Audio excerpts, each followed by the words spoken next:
কুমিল্লার নাঙ্গলকোটে সপ্তম শ্রেণীর এক স্কুল ছাত্রকে বলাৎকার করেছে আমিরুল ইসলাম নামে এক যুবক। ঘটনাটি ঘটেছে রোববার রাতে উপজেলার পেরিয়া ইউপির উত্তর শাকতলী দিঘির দক্ষিণ পাশে নতুন রাস্তার উপর। বলাৎকারকারী ওই গ্রামের মৃত সিরাজুল ইসলামের ছেলে। জানা যায়, রোববার উত্তর শাকতলী রাজার পুকুর পাড়ের ওয়াজ মাহফিল থেকে স্কুল ছাত্রকে ফুসলিয়ে আমিরুল ইসলাম তার মোটরসাইকেল যোগে দিঘির পাশে নতুন রাস্তায় রাত 8:30টার দিকে নিয়ে যায় এবং বলাৎকার করে।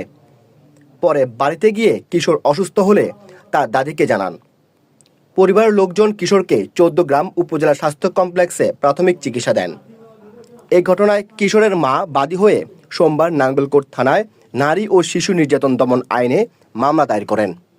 মামলা নং 10।